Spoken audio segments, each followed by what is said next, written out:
From mirror glazed cakes to cronuts, desserts around the world have come a long way. But all of the sweet treats that we love started somewhere. So, today we're going to take a look at the origins of some popular desserts. Before we get started, be sure to subscribe to the Weird History Food channel. And after that, leave a comment and let us know what other foods you'd like to hear about. Okay, we hope you left room for dessert. It's generally believed that the ancient Romans were the first to discover that eggs could bind with other ingredients. But while they did use this knowledge to create several dishes, it wasn't until the Middle Ages that some mad genius would create the sweet, creamy textured dish we now know as custard. The milk and egg mixture, heated to thicken, was originally used to fill pies and flans. In fact, the English word custard comes from the word crustade, which means something with a crust or a pastry, as it would typically be used for fillings. Since then, hungry and enterprising persons have discovered that custard can be enjoyed on its own or heated and poured over warm puddings. Hey, put some clothes on, will ya? We're going for custard! It's also been used as a base for things like creme brulee and some kinds of ice cream. Thankfully, unlike in the Middle Ages, these days, you don't have to make the custard yourself. You could, but if you're too lazy to stand and whisk away at homemade custard, you can always get some custard powder. You can thank Alfred Bird for that. Bird, who was the inventor of baking powder, invented instant custard powder in 1837 when he decided to create an egg-free alternative to custard for his wife, who was allergic to eggs. Come to think of it, you can actually thank Mrs. Bird as well.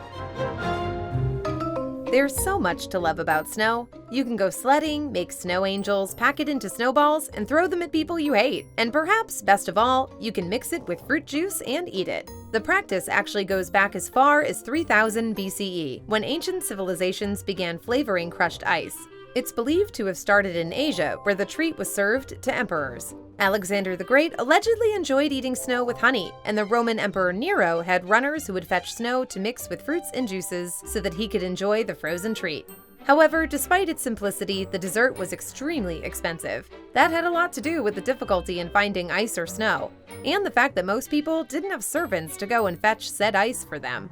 It wouldn't be until the 20th century that sorbet and ice creams became more available and cheaper for anyone who wanted them.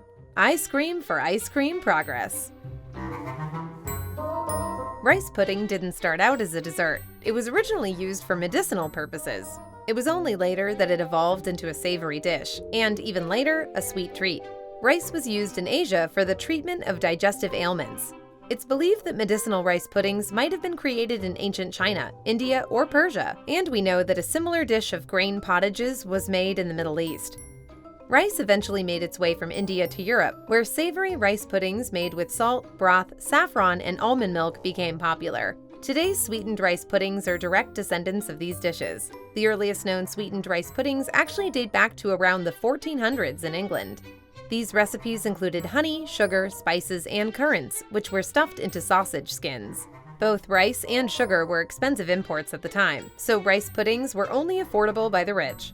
In fact, it would take another 3 centuries for rice imports to reach a level that allowed rice pudding to become affordable. It wouldn't be until the 19th and 20th centuries that it would become a cheap, everyday food. Today, rice puddings are found all over the world, and every culture has its own twist on them. So I expressed and started making rice puddings. Out of your breast milk. Good idea. They can be made with different kinds of milk, fresh and dried fruit might be included, different spices could be used, and they can be served hot or cold. Even sugar is optional. So the once humble pottage used only to treat stomach ailments became an expensive treat for the rich and finally a cheap dessert enjoyed around the world. Now that is a reverse Breaking Bad story arc right there. Shortbread originated in Scotland. And while today it's sold in abundance and is enjoyed all year round, back in the day, it was a pricey treat that was usually enjoyed as a luxury by the non-wealthy during special occasions like Christmas and weddings. The creation of shortbread is often attributed to Mary, Queen of Scots, who during the 16th century enjoyed a version of it called a petticoat tail. This shortbread was thin, crisp, and of course, buttery. But the shortbread we know today actually evolved from medieval biscuit bread, which was common during the 12th century. Leftover bread dough was usually rolled in spices and a bit of sugar and then baked at a low heat until it dried out into a form of rusk, which is a hard, dry biscuit. At some point, the yeast in the dough was swapped out for butter and presto. The first modern shortbread was born.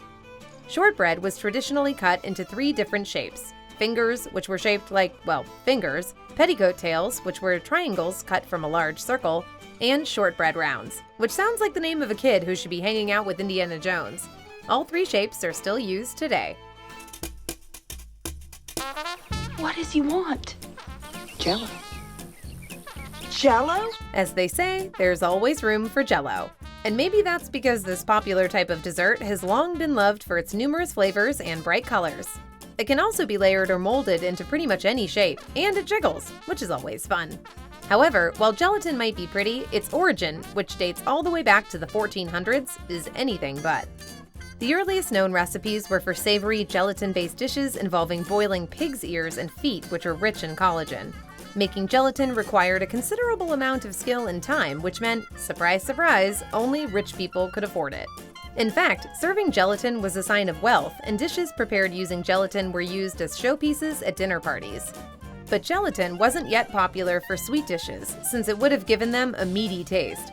Instead, it was used more for preserving, glazing, and binding.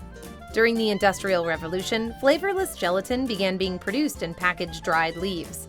In 1845, a man named Peter Cooper started producing gelatin dessert mixes. His recipe included sugar, spices, eggs, and processed lemons mixed in with powdered gelatin. It was pretty ingenious, but no one cared and the product was a failure. Then, in 1887, Pearl Bixby Waite and his wife May decided to try flavoring the gelatin powder. They added artificial fruit flavors and lots of sugar, and then gave this powdered dessert mix a name that is now known very well today, Jell-O. Unfortunately for them, the product was not very successful at first. But later, a company owned by a man named Frank Woodward took over the trademark and recipe and made it a hit. Today, both homemade and pre-made gelatin dessert mixes are a popular treat. Pavlova is a dessert named after a Russian ballerina. That much is clear. But as to who invented it, well, that's a point of contention between Australia and New Zealand. This is kind of amusing, since it should actually be credited to America, as well as Austria and Germany, where the dessert had its origins. Allow us to explain. The meringue, cream, and fresh fruit layered dessert may sound simple enough. Still, the first known recipe of a similar creation dates back to the 18th century, when Austrian Habsburgs ate a masterpiece of a dessert called a Spanish Vintort. It was beautiful to look at, thanks to the intricate piping of the meringue and, once cut open, the colorful layers of fresh fruit and cream. The recipe for it, as well as other similar tort recipes, were then taken to America by German immigrants. From there, the recipe evolved, and there was at least 150 similar meringue-based cakes made before 1926, when Anna Pavlova visited Australia and New Zealand. Pavlova, a world-class ballerina, had the dessert made and named in her honor. However, the Pavlova specifically named after her was actually a layered gelatin dessert. It was only in 1929 that a New Zealand chef created a meringue dessert with cream and kiwi fruit that was inspired by Anna Pavlova's tutu. This led to the New Zealanders' claim that they invented the pavlova we have today. So how do the Australians figure in? Well, they claim to be the inventors of the modern pavlova because when they created a crunchier meringue layer with cream and passion fruit in a Perth hotel in 1926, it was stated by a guest that it was as light as pavlova. Therefore, the chef decided to name it too after Anna Pavlova. Regardless of who invented it, the dessert is still incredibly popular and will always be a part of both countries' cultures and histories. Macaroons are often confused with macarons because some people pronounce the name of the brightly colored macarons as macaroons. It's an easy mistake to make based on the names, but they look and taste completely different. Surprisingly though, they are very much linked in their origins. The origin of the macaroon, which is a crispy golden baked coconut cookie, began in Italian monasteries around the 8th or 9th century. It started out with what is now known as the amaretti. In the 1890s, the almond cookies were found to be too fragile for shipping, so bakers decided to get creative and swap out the almond paste for shredded coconut. It was a very popular treat amongst Jews when it was created, since it was flourless and unleavened, meaning it was a perfect treat for Passover. This led to further flavor adaptations of the cookie, such as chocolate and coffee. So, mazel tov if you love macaroons.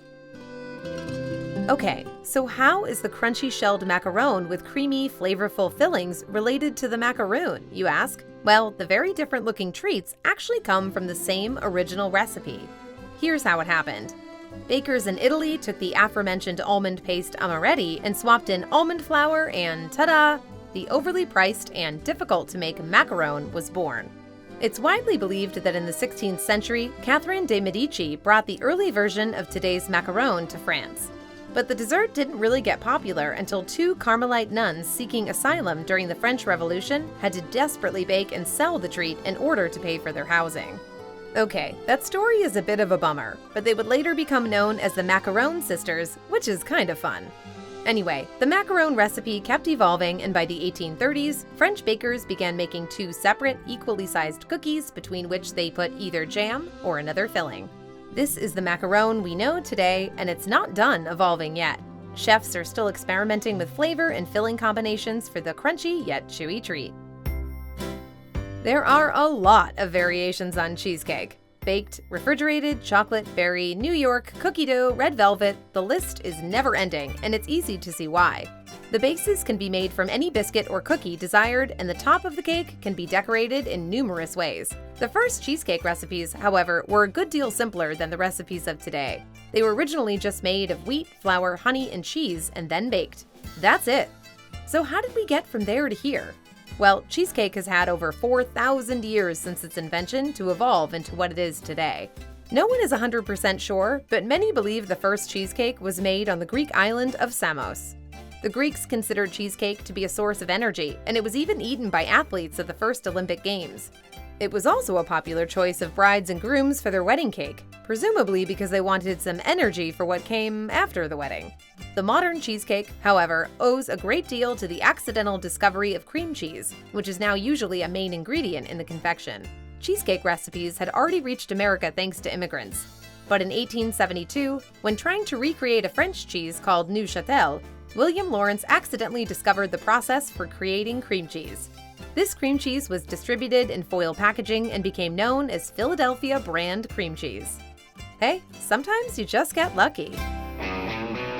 We often hear people refer to something as being as American as apple pie, but they probably wouldn't say that as much if more people knew apple pie isn't American. In fact, apple pies were being made long before colonists brought apple seeds to the New World, and the only apple native to the United States is the crab apple.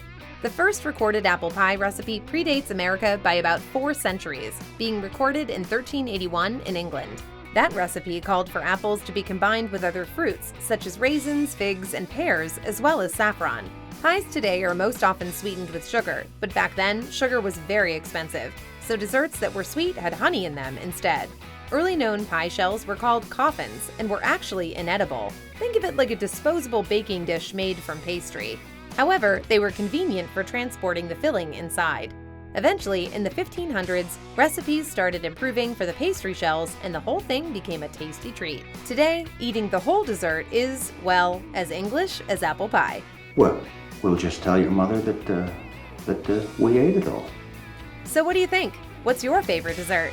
Let us know in the comments below, and while you're at it, check out some of these other videos from Weird History Food.